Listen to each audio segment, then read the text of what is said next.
बड़ा ही अफसोस हुआ, लेकिन क्या बात है मेगाट्रॉन, तुम रुखसत हुए भी तो बड़े शान से।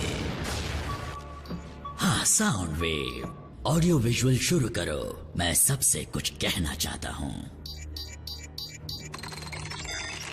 डिसेप्टिकॉन के महान लीडर लॉर्ड मेगाट्रॉन को खोने की वजह से हमारे मंसूबों को बड़ा ही धक्का लगा है। फिर भी हम खुद को इस गम में डूबने नहीं देंगे। हम उनकी कुर्बानी को जाया नहीं जाने देंगे और उनकी सोच से भी बढ़कर एक बड़ी कामयाबी हासिल करेंगे। इजाजत हो तो कुछ कहूं कमांडर लॉर्ड स्टारस्क्रीम। हाँ, कहो क्या है। जब हम लॉर्ड मेगाट्रॉन की निगरानी में अर्थ पर कब्जा नहीं कर पाए, तो अब हम ऑटोबॉट्स के होते हुए ऐसा कैसे कर पाएंगे? मेरी बात गौर से सुनो। मैं हजारों साल से मेगाट्रॉन के साथ रहा हूँ और मैंने उनसे सब कुछ सीखा है। इसीलिए मेगाट्रॉन का वारिस सिर्फ मैं ही हूँ, लॉर्ड स्टारस्क्रीम, तबाही का बादशाह।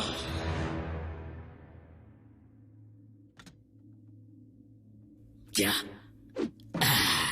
सबके सब निठल्ले हैं। इस फौज में कोई भी ऐसा नहीं जो तबाही का नाम सुनते ही खुशी से झूम उठे।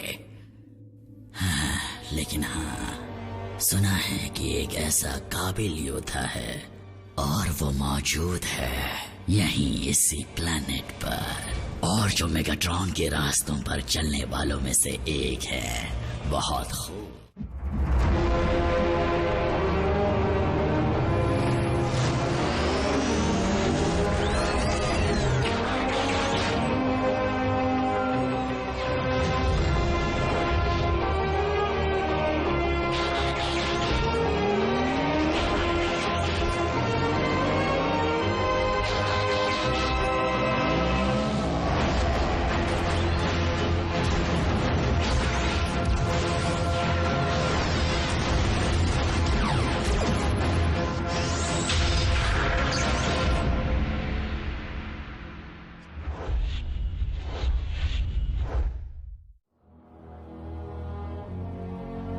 ऑप्टिमस, इतने उदास क्यों हो? ये प्लेनेट, बल्कि सभी प्लेनेट्स मेगाट्रॉन की दहशत से हमेशा के लिए आजाद हो चुके हैं।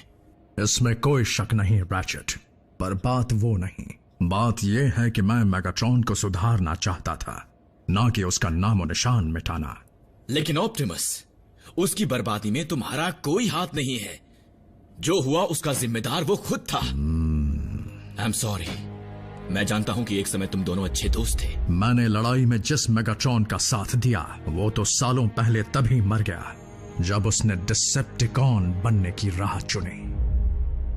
फिलहाल डिसेप्टिकॉन्स बौखला गए होंगे, लेकिन अब उनके पास एक नया लीडर है और स्टारस्क्रीम भले ही मेगाट्रॉन जितना काबिल ना हो, उससे कहीं ज्यादा शातिर जरूर है। डिसेप्टिकॉन्स आ गए हैं, हम पर हमला हुआ है। कोई अटैक नहीं हुआ है रैचेट। ये मेरा वोल्केनो है। मतलब था। हिलना मत बल्कहेड, जुपिटर पर रेड स्पॉट लगाना है। Oh no! आखिर इस जगह पर ये सब हो क्या रहा है? हमें कल तक प्रोजेक्ट्स पूरे करने हैं। शायद ये प्रोजेक्ट बनाने में मदद करे। तुम एक मोटरसाइकिल हो आरसी, तुम्हें पता होना चाहिए मोटरसाइकिल का इंजन बनाते कैसे हैं। तुम तो इंसान हो ना जैक, क्या तुम इंटेस्टाइन बना सकते हो? वेल, तुम लोग कहीं और जाकर अपने प्रोजेक्ट्स क्यों नहीं बनाते? यहाँ गंदगी मत फैलाओ। पर साइंस फेयर में हमारे मार्क्स अच्छे आने चाहिए। हाँ, और अगर बल्कहेड ने सोलर सिस्टम बनाने में मेरी मदद नहीं की तो। जैसे कि बल्कहेड सोलर सिस्टम के बारे में बहुत कुछ जानता है और बम्बल बी वोल्केनो के बारे में। हाँ, और आरसी मोटरसाइकिल के बारे में।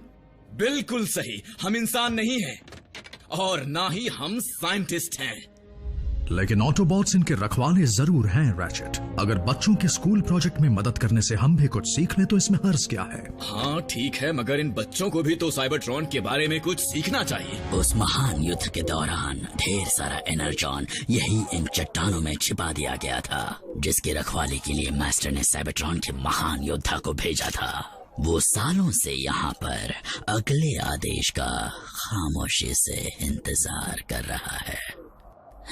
कितनी अजीब बात है ना, सारी जिंदगी मेगाट्रॉन स्पेस में योद्धाओं को ढूंढते रहे, जबकि वो उनके कदमों के नीचे ही थे। क्या कहा तुमने? उसका सिग्नल तुम्हें कहीं नहीं मिल रहा? वो यहीं कहीं होगा। अपने सेंसर्स का पावर बढ़ा दो। हाँ, वहां पर।